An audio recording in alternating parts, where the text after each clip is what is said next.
Hello दोस्तों, welcome to electrician ज्ञान YouTube channel. आज हम देखेंगे कि एमसीबी का सिलेक्शन कैसे किया जाता है, यानी कि कैपेसिटी के हिसाब से कौन सा एमसीबी लगा सकते हैं। मेरे पास यहाँ पे आप देख सकते हो 6 एम्पियर का एक एमसीबी 2 पोल का, और एक है 40 एम्पियर का 2 पोल का एमसीबी। अगर आपको यहाँ पे इसको लगाना है तो आप कैसे लगाएंगे, मतलब लोड के हिसाब से कैसे लगाएंगे, तो उसका कैलकुलेशन कैसे करते हैं, तो वो सब आज कुछ इस वीडियो में हम देखेंगे। तो चलिए वीडियो की शुरुआत। तो यहाँ पे आप हेडिंग देख सकते हो, एमसीबी का सिलेक्शन कैसे करें। तो चलिए आगे बढ़ते हैं, फॉर्मूला के बारे में देखते हैं कि सिंगल फेस यानी कि घरों के, पहले हम घरों के बात करेंगे। घरों में जहाँ हम वायरिंग करते हैं तो वहाँ पे किस लोड की यानी किस कैपेसिटी के दौरान हम कैलकुलेशन के दौरान यहाँ पे एमसीबी सिलेक्ट करेंगे, तो उसका कुछ फॉर्मूला हो, तो उस फॉर्मूला को आप कैलकुलेट करके आमतौर पे एमसीबी डिसाइड कर सकते हो। तो चलिए आगे बढ़ते हैं। यहाँ पे सिंगल फेस आप देख सकते हो, सिंगल फेस के लिए ही यहाँ पे दिया है मैंने, और यहाँ पे ये है, यहाँ पे आप देख सकते हो, यहाँ पे एक फॉर्मूला मैंने लिख के रखा है। यहाँ पे इसका फॉर्मूला सिंगल फेस के लिए मतलब इस तरह का फॉर्मूला होता है। लोड पहले हम यानी एमसीबी सिलेक्ट करने के लिए हम घरों का लोड कितना है वो निकालना पड़ता है। तो यहाँ पे मैंने उसको यहाँ पे इस तरह से रखा है यहाँ पे। तो यहाँ पे फॉर्मूला है आई, मतलब यहाँ पे हम लोड कितना है उसका निकालना है पहले। तो उसका यहाँ पे दिया है पी मतलब यहाँ पे पावर वॉट जिसको बोलते हैं। मतलब आपने कुछ मान लीजिए आपने एक हीटर लिया, तो हीटर के यानी कि नेम प्लेट पे लिखा है कि हीटर इतना वॉट का है, तो वो यहाँ से इस तरह से कैलकुलेशन उसका करते हैं। तो पहले हमको पावर जानना चाहिए कि अपने यहाँ पे पावर कितना है। तो एक एग्जांपल के तौर पे हमने एक हीटर का यहाँ पे एग्जांपल लिया है, तो वहाँ पे पी मतलब पावर वॉट, उसके यानी है उसके यानी कि उसके नीचे यहाँ पे V equal to P F, मतलब यहाँ पे V मतलब वोल्टेज।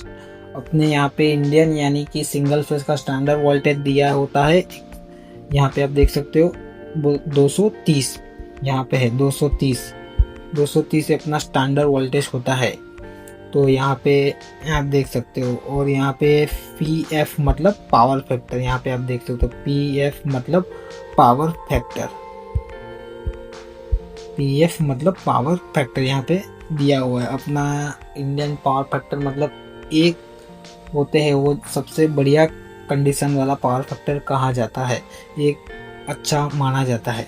अब यहाँ पे हम एग्जाम तौर पे हम निकालेंगे पावर फैक्टर, यानी यहाँ पे एग्जाम तौर पे हम निकालेंगे कि कैसे कैलकुलेशन करके हम सही एमसीबी का चुनाव करेंगे। जो मान लीजिए कि अगर आपने बिना देखे ही एग्जाम्पल के तौर पर 6 एम्पियर का एमसीबी 2 पोल का कहाँ आप गए रिपेयरिंग काम करने, वहाँ पे आपने लगा दिया, लेकिन अगर घर का लोड का कैपेसिटी यानी कि वहाँ के अंदर की इक्विपमेंट की कैपेसिटी 12-15 एम्पियर, तो वहाँ पे एमसीबी ट्रिप हो जाएंगी, शॉर्ट सर्किट का भी चांस है, जल भी सकती है, तो ये नुकसान भारी हो सकता है।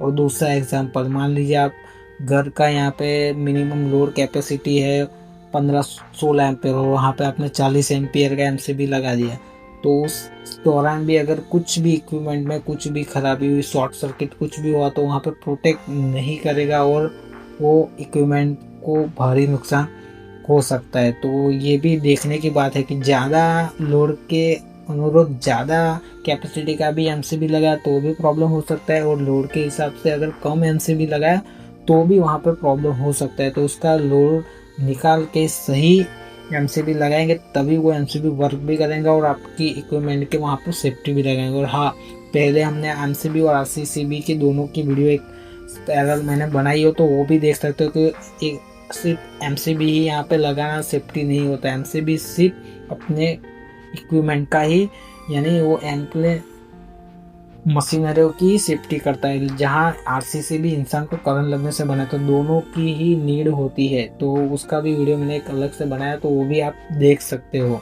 फिलहाल अब इस वीडियो में आगे बढ़ेंगे।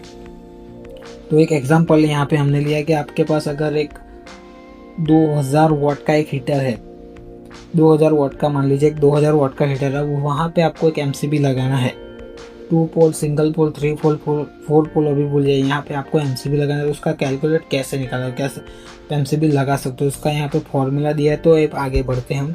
तो उस फॉर्मूला जो यहाँ पे हमने देखा था पहले, इस तरह से आप देख सकते हो, ये फॉर्मूला का ही यहाँ पे यूज़ करना है, बाकी कुछ करना है नहीं। तो यहाँ पे लोड निकालना है, तो 2000 वाट का हीटर है, तो मतलब यहाँ पे P मतलब पहले ही हमने देखा था, P मतलब यहाँ पे देख सकते हो, P मतलब पावर वाट, मतलब जो अभी बात करें वही पहले आएगा। उसका नीचे यहाँ पे 230 जो अपना स्टैंडर्ड वोल्टेज है वो 230 वोल्टेज लगाए, और पावर फैक्टर जो मिनिमम यानी एक स्टैंडर्ड होता है जो सबसे अच्छा माना जाता है, तो हमने एक मल्टीप्लाई किया है। तो हमने 230 मल्टीप्लाई इज इक्वल टू 2000, उसका यहाँ पे मोटा मोटा कैलकुलेटर निकल के आता है 8.69 एम्पियर।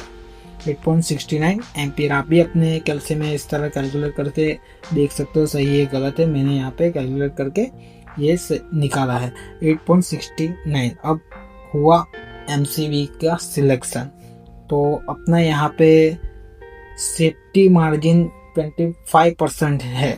मतलब आप मान लीजिए कि 10 एम्पियर का लोड का कैपेसिटी है, घरों के किसी भी हीटर का 10 एम्पियर का कैपेसिटी का 10 एम्पियर उसका निकल के आया, तो आपको 10 एम्पियर का ही एमसीबी लगाना नहीं है, उससे एक सेफ्टी मार्जिन यहाँ पे इलेक्ट्रिक स्टैंडर्ड एक सेफ्टी मार्जिन किया है कि 25% उससे कैपेसिटी वाला एमसीबी लगाना है। तो उसका भी फॉर्मूला है, उसको भी यहाँ पे मद्दे रख दें। उसका फॉर्मूला है मतलब लोड इज इक्वल टू 1.25, जो मार्जिन निकलना ज़रूरी है। तो यहाँ पे अपना देख सकते हो कि अपना लोड यहाँ पे कितना है 8.69 एम्पियर। अब उसको इज इक्वल टू 1.25 करना है, उसका जो एम्पियर आता है वो हिसाब से एमसीबी सिलेक्ट करना है, वो एमसीबी आपके लिए परफेक्ट काम वर्क करेगा। तो यहाँ पे 8.69 इज इक्वल टू 1.25 उसका हमने यहाँ पे कैलकुलेट किया, तो आप देख सकते हो यहाँ पे 10.86 एम्पियर निकल के आया। मतलब उसके आप एमसीबी सिलेक्ट कर सकते हो, ये बेस्ट यानी वर्क भी करेगा। कुछ भी प्रॉब्लम हुआ हीटर में, शॉर्ट सर्किट कुछ भी हुआ तो एमसीबी तुरंत ट्रिप करेगा।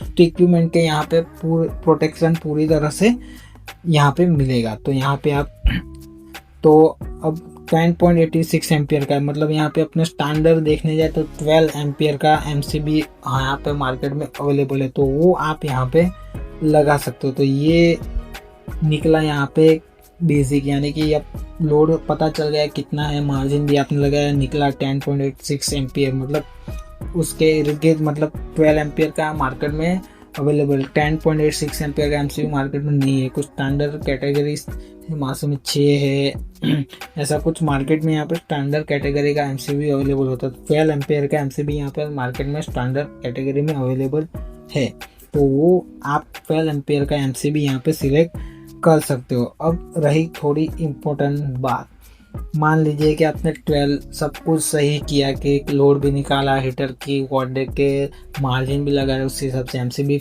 भी कर दिया।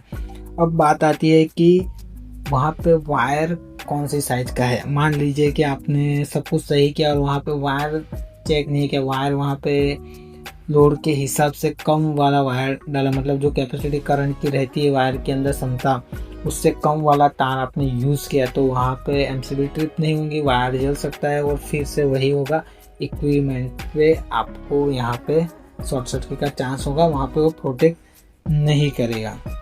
तो वहाँ पे वायर का भी कैलकुलेट करना सही होना चाहिए। यहाँ पे सिर्फ स्टैंडर्ड मैंने दो ही यहाँ पे स्क्वायर एमएम वायर का यहाँ पे उदाहरण यहाँ पे दिया है, बाकी स्टैंडर्ड में अलग अलग होता है, उसको भी आपको डिटेल में वीडियो चाहिए। पावर फैक्टर, केबल साइज, वहाँ पे कौन सा टाइप का एमसीबी कहाँ लगाना है, ए बी सी सब 4 प्रकार का एमसीबी आता है, वहाँ का पे कहाँ यूज़ किया जाता है, उसका भी आपको अगर जानकारी चाहिए तो नीचे कमेंट बॉक्स में बताइए, मैं उसके ऊपर भी एक सेपरेट वीडियो बना दूंगा। फिलहाल इसी वीडियो में अभी आगे बढ़ते हैं। तो वहाँ पे भी बात किया कि 12 एम्पियर का एमसीबी सिलेक्ट किया, 2000 का हीटर है, लेकिन अपने तार 1 स्क्वायर एमएम साइज का यूज़ किया है वायर, मतलब 1 स्क्वायर एमएम का वायर, उसका करंट कैपेसिटी है, मतलब उसकी एमसीबी वहाँ पे वायर के हिसाब से 6 से 10 के इर्द गिर्द आप वहाँ पे लगा सकते हो। उसका ऊपर लगाया तो मतलब आपको अपने वायर की साइज भी चेंज करनी पड़ेगी।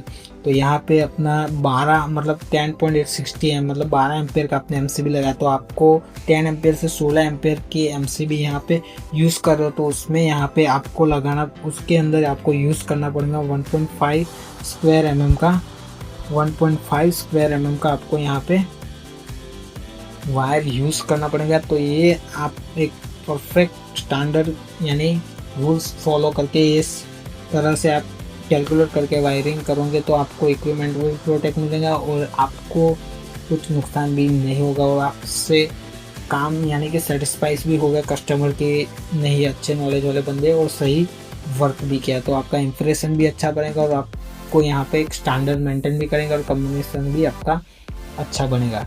तो ये था कैलकुलेट लोड निकालने का यहाँ पे इस टॉपिक। तो आपको इस वीडियो को अगर अच्छा लगा तो वीडियो को लाइक, सब्सक्राइब और कमेंट करके ज़रूर बताइए कि आपको वीडियो कैसा लगा। तो मिलते हैं नेक्स्ट वीडियो में, तब तक के लिए बाय, जय हिंद, टेक केयर।